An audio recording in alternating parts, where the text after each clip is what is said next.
Hello everyone and welcome to my new video. Today I'm gonna talk about why you can't speak English sometimes and why I can't speak English sometimes either. Because I'm a non-native speaker too. I know, I hear you and I understand. Sometimes it's just so frustrating when you can't speak English. You've been learning English for so long and when the time comes, you're like, yes, my name is Veronica and that's it.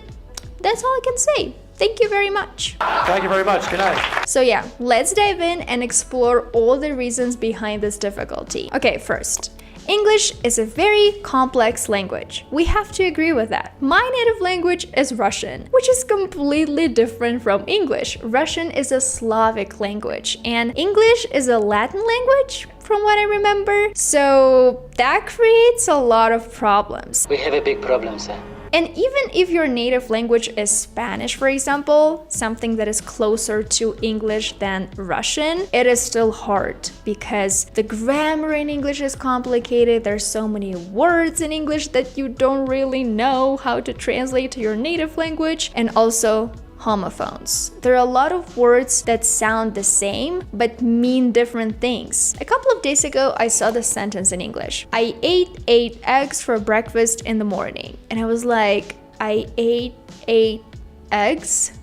8? I don't even know what that means. We all understand, guys, from the context that it means I ate 8 eggs for breakfast in the morning because the words 8 and 8 sound exactly the same, but they mean really different things. So these are homophones in English. Also, English grammar is so complicated.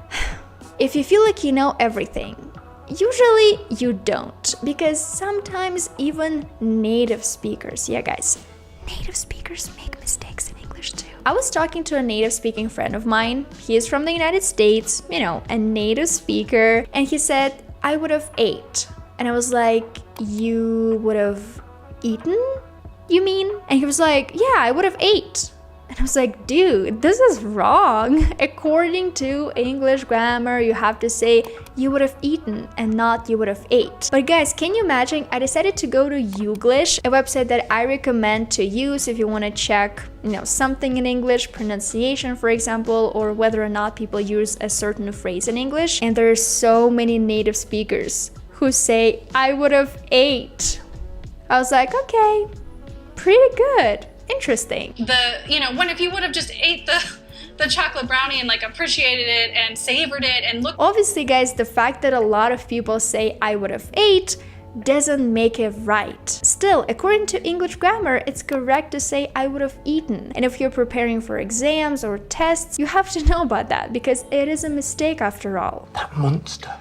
It would have eaten me alive. But the reason why I decided to mention here is that when you will be interacting with native speakers, and if you notice that they make a mistake, it's fine. Don't worry about it because they make mistakes, you make mistakes. The most important thing is connection. You want to be able to talk to this person and kind of share your ideas, your thoughts, and your emotions. And honestly, a lot of people don't really care if you make mistakes in English or if you don't. So basically, I want you guys to feel okay about it, to feel okay about making mistakes. It's fine. Don't stress about it too much. And here is where we reach the second reason why so many people can't speak English. Fear. First of all, a lot of English learners feel judged. The universe has judged you.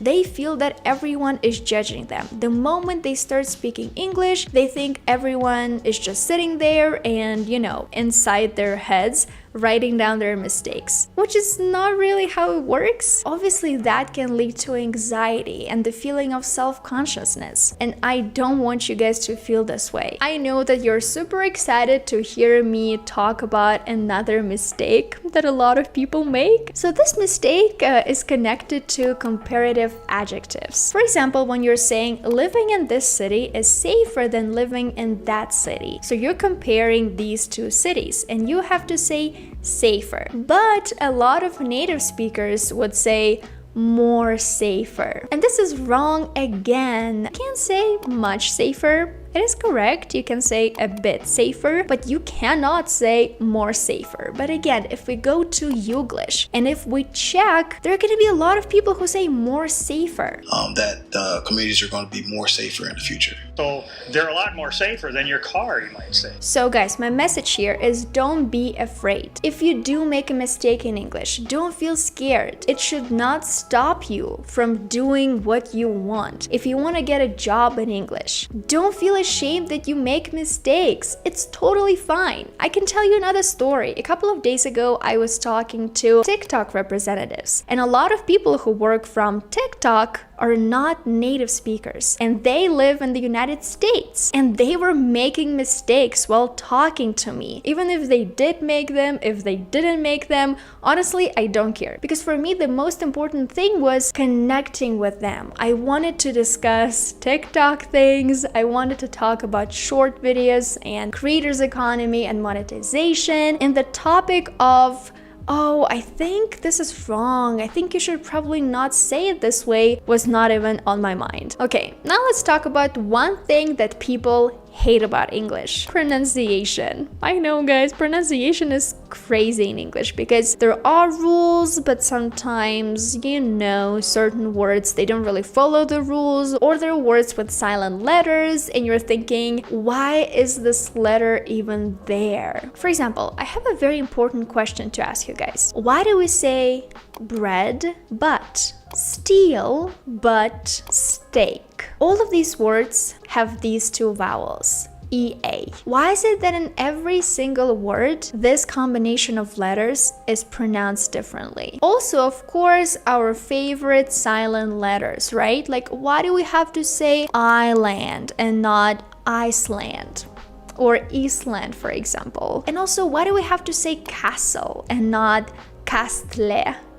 Like, what's wrong with that, right? So I hear you. Pronunciation in English can be quite complex, and the only way you can really learn the correct pronunciation is check how native speakers pronounce certain words. But again, it all depends on their accent, for example, or where they're from, like which part of the United States, for example, they're from, because maybe they're gonna pronounce certain words a little bit differently. Now let's move on to cultural differences. We're all different, and when we speak English, we don't want to offend anyone, obviously. And that's why sometimes people can't speak English, or they feel, you know, insecure, shy, afraid to speak English just because they're afraid to offend people because of the cultural differences. And it's normal, and I understand. When I moved to Mexico, I didn't really speak Spanish, like at all. Zero. My Spanish was hola, ¿cómo estás? Like, I couldn't even say that, but I fell in love with the culture, and that's exactly why I wanted to stay in Mexico and improve my Spanish here. So when we go back to talking about English, a very good example of like cultural things is jokes and cultural references in English. So I found this joke online and I really want to read it. Why did the tomato turn red?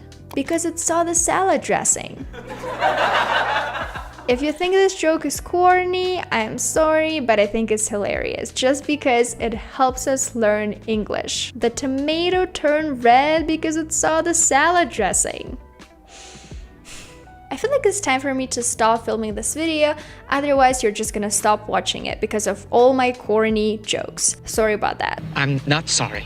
But here are basically all the reasons why you can't speak English. And again, I wanted to make this video to make you feel better. I'm a non-native speaker too, and I'm sharing my English journey with you on YouTube, like all the things that helped me. Maybe some of the things are not gonna help you. Maybe you will find other ways to improve your English, which is fine. We're all different, and different study methods or different strategies work for different people. However, usually, we all struggle with the same things, and that's why I decided to make this video. Thank you so much for watching this video. As usual, if you like this video, make sure to give it a thumbs up and subscribe to my channel, and I'll see you guys in my next video.